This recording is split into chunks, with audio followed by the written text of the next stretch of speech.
તો નમસ્કાર મિત્રો, ફરીથી મારા નવા વ્લોગમાં આપ સૌનું હાર્દિક સ્વાગત છે. હું કાંઈ નહીં, વાડીએ બેઠો હું અને આપણે જાહેર કાલ પરમથી ટ્રેક્ટર આવ્યું હતું, જાહેર વાઈ દીધી છે. હા બરાબર. તો ફરીથી મારા નવા વ્લોગમાં આપ સૌનું હાર્દિક સ્વાગત છે. ને આપણે આવી ગયા વાડીએ. શું કરવાનું ખબર? આપણે ખાતર દેખાય, ખાતર નાખવાનું વાડીમાં. અહીંયા જાહેર વાઈ દીધી, એમાં ખાતર નાખવાનું. ઘરેથી લઈને આવ્યો હું 2 ડોલ. 2 ડોલ, એક નાની છે એક મોટી છે.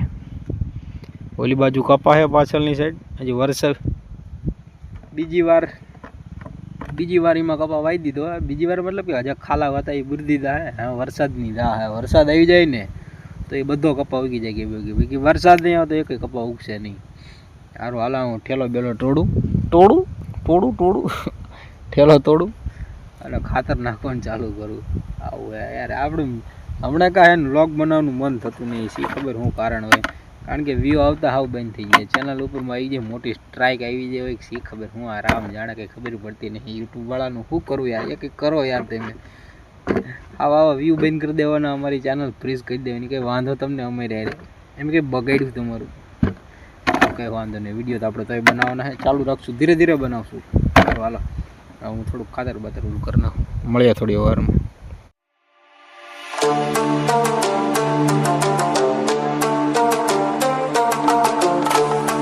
તો મિત્રો ઠેલો તોડી નાખ્યો હે, ખાતરનો ઠેલો આપણે તોડી નાખ્યો હે. અને હવે આપણે ખાતર લેવાનું. આમ તો 2 ડોલ ભરી લીધી. 8 ડોલ લઈને આમાં ખાતર લઈ લઉં, એટલે પછી કાંઈ લપ નહીં મારે. થોડી ખાતર કાઢવું નહીં.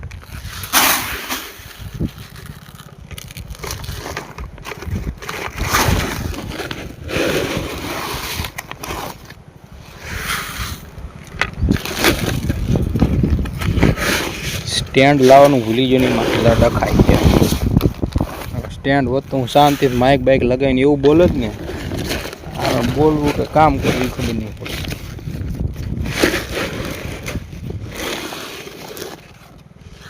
અડધી ડોલ તો ખાતર આવે.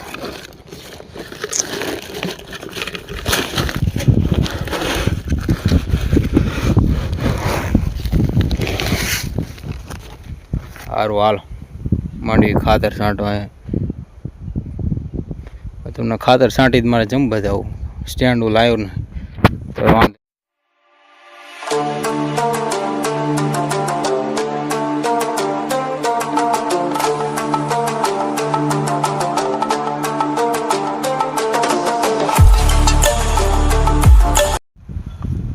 ખાતર નાખી દીધું હે, કામ પતી ગયું ને હવે બેઠો ને. હવે જવાનું હે પાણી ભરવા જવાનું. પાણી ભરવા જો તમને બતાવું.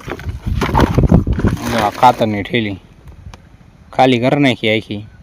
આખું બધું ઘડીકમાં છાંટી દીધું. અને હવે તડકો થઈ ગયો હે. અને હવે તડકો લાગે ને હાથની દિશા જો થઈ ગઈ. એમ નહીં દેખાય, એમ ખબર નહીં પડે. એ આ બધું જોવે અને કામ કરે એને ખબર પડે. તમને તો ખાલી આમ સારો હાથ દેખાય છે. હવે જવું પાણી ભરવા. હાલો પાણી ભરી આવીને બેવી પછી આવે છે આપણે શું કહેવાય, વાડી આમ માપ કરવા આવે છે. એટલે બેઠા એની રાહ જોઈને બેઠા. હમણાં આવે વાડી માપવા. ખેતર માપવા ગયા છે આપણે. બીજું ખેતર છે ઓલું બાવળિયા કાપ્યા હતા એ માપી લે. પછી આ વાડી માપવાની છે. પછી બીજું ખેતર એ માપવાનું છે. 3-4 જગ્યાએ બધું માપવા આવે છે સરકારી. બધું માપી લે છે, પછી ખબર પડશે હાજી ખેતર કેટલું હે ને શું હે ને બધું. સારું હાલો, પાણી ભરી આવીને મળીએ આપણે થોડી વારમાં. પાણી ભરીને આવતે રહ્યા અહીં અને પાણી ટીંગાડી દીધું સામે. એટલે મેં પાણી નહીં ટીંગાડ્યું, ડબલું ટીંગાડ્યું હોય. ને ચેનલમાં શી ખબર લોચો શું હે ની ખબર નહીં પડતી. કે ચેનલ ફ્રીઝ કોઈ કે આમ સ્ટ્રાઇક મારી હોય ને ફ્રીઝ થઈ જાય શું હોય, કોઈકને ખબર હોય તો મને કોમેન્ટ કરજો યાર. આમ વ્યૂ આવતા હાવ બંધ થઈ ગયા. જે મહેનત કરી હતી ને આમ જે વ્યૂ આવતા હતા ને બધા વ્યૂ બંધ થયા. શી ખબર આમાં માણસો એમ કે કન્ટેન્ટ કન્સિસ્ટન્સીનો મતલબ કે આમ લગાતાર વિડીયો મૂકવો પડે. પણ એટલે એવો ટાઈમ રહેતો જ નહીં વિડીયો ઉતારવાનો. ઘણા મૂકવા મારે તો રોજ ડેઈલી વ્લોગ મૂકવા, પણ ટાઈમ જ નહીં મળતો. ઓલું ભગવાન કીધું છે ને, આ ઇન્સ્ટાગ્રામમાં ને બધે જે બધા કોટ્સ ને એ બધું મૂકે ને, યુટ્યુબમાં ની વિડીયો બધું સાચું કે સમયની પહેલાં અને શું કહેવાય, સમયની પહેલાં અને કિસ્મતથી વધારે કોઈ દી કોઈને મળ્યું નથી અને મળવાનું પણ નથી. આવું એટલે હું શાયર થઈ ગયો. વાહ વાહ વાહ વાહ. એટલે આમાં એવું છે કે તમે ગમે એટલી મહેનત કરો, તમે ગમે એમ કરો ને, ગમે એમ બથોડા ભરો, ગમે એમ જાવા મારો ને, તો સમય પહેલાં તમને કોઈ દી આમ ગમે એમ કરશો ને, સમય પહેલાં તમારું વસ્તુ થવાનું નથી. સમય આવે ને ત્યારે જ એ વસ્તુ થાય, અને કિસ્મતમાં હોય ને તો જ થાય ભાઈ.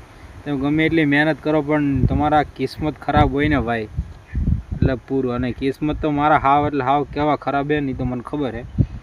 જેમ મેં મહેનત કરી છે, એમ કહેવાય ને 6 વર્ષ એક જ ધારા જેની પાછળ મથો રહ્યો ને, એમાં આમ કહેવાય ને મારા હાથમાં આવીને વહી ગયો, હાથમાં આવેલું ગયું હે. એટલે કિસ્મત તો ભાઈ છે ભાઈ. તમે ગમે એટલી મહેનત કરો એ બધું બધી વાત હાજી, પણ કિસ્મતમાં ન હોય ત્યાં સુધી ના મળે ભાઈ. તમે ગમે એમ બાજોડિયા ભરલો ને, ગમે એમ મથી લો ને, નકામું ભાઈ. કિસ્મત સિવાય નકામું. આપણે ફૂલ માનવી કિસ્મતમાં. દુનિયા જે કહેતી હોય કે મહેનત કરવાથી બધું મળે, ના ભાઈ. મહેનત 100% કરવી જ પડે, પણ કિસ્મતમાં ન હોય ને ત્યાં સુધી કોઈ વસ્તુ મળતું નથી, મળ્યું નથી અને મળવાનું પણ નથી. તમારી મહેનત 100% હોય પણ કિસ્મત 1% ન હોય એટલે પૂરું તમારી બધી મહેનત ફેલમાં જાય. એ આપણે અનુભવ, જાતનો અનુભવ, મારા ખુદનો અનુભવ, એટલે તમને કહું. અને સમય આવશે ને કિસ્મતમાં હશે તો ભાઈ થવાનું હોય થઈ છે. આપણે આપણી મહેનત કરવાની છે, મહેનતમાં પાછું નહીં પડવાનું ભાઈ. આપણે થાય એટલી કરશું. બાકી શેઠેથી સીતારામ, વાગે તો તીર, બાકી જય રામા પીર. અને હવે હે ને ખાતર છાંટી દીધું હે, અને શાંતિથી એને બેઠો વાડિયા. હલો માપવા વાળા આવે ને પછી માપે, ત્યાં લગીને આપણે કાંઈ કામ ધંધો હે નહીં. અને આ દાઢી બાઢી જો કે જુનાગઢ વહી જાય ને તૈયારી હોય ને એવું લાગે. શું કહેવું, કોમેન્ટ કરી દીજો. જુનાગઢ તો જાવ, પણ ઓલો હમણાં હાવ જ રહ્યો ને, એ કોઈક છોકરા લઈને વહી ગયો, ના પાડી દીધી ઘરેથી જાતા નહીં જુનાગઢ ને, કે તમને લઈને વહી જાય. બેઠા માથા ગોડા. અમને થોડો લઈ જાય, બિચારા નાનો છોકરો હતો કે એની શું કહેવાય, વિડીયો જોયો મેં CCTV, એકલો આગળ દોડ્યો જતો હતો. અને એ હાવ જ કહેવાય ભાઈ, પકડા લઈ મૂકે, ઉપાડી લે તરત, કોઈ ન રવા દે હાથમાં. ગમે એવો મોટો ભળ ભાદર કિંગ હોય તો એને સામું ન ભાઈ લડી ગઈ, લઈ જાય ને મન પાવો આવું કંઈ છે. અને આપણા બૂટ જો, અને કોઈ કે 1200-1500 રૂપિયાની બૂટની હાલત ચેવી કરી નાખી. અહીંયા પીડા વાડીએ, અને આવા વાડી ઘરે હજી કેટલાય પીડા છે. સારું હાલો મળીએ હમણાં થોડી વારમાં. તો મિત્રો સહી ખબર, આ મિત્રો કહેવાય ટેવ પડી જાય વિડીયોમાં. ચાલુ વિડીયો હોય ગમે હોય, ક્યાંક બહાર હોય ને તો મિત્રો કરતો હોય. આપણે વાડીએ કામ પતી ગયું, ખાતર બાતર નાખ્યું હતું, પછી ઓલા શું કહેવાય વાડી માપવાવાળા આવ્યા હતા, તો એના દોડામાં રહ્યો, હાથ બાર લેવા ગયો ને, આ કરો ને ઓલું કરો ને, અહીંયા જાઓ ને એમાં જાઓ. વિડીયો ઉતારવાનો ટાઈમ જ મળ્યો નહીં. ઘરે આવીને પછી સૂઈ ગયો તો, અડધી કલાક સૂતો ને ત્યાં પાછો જાગ્યો હું. અને વ્લોગ મેં કીધું એન્ડ કરી દેવી પહેલાં, પછી બીજું કામ એ બધું પતાવી. અત્યારે ધાબા ઉપર બેઠો હું. આવા ગામ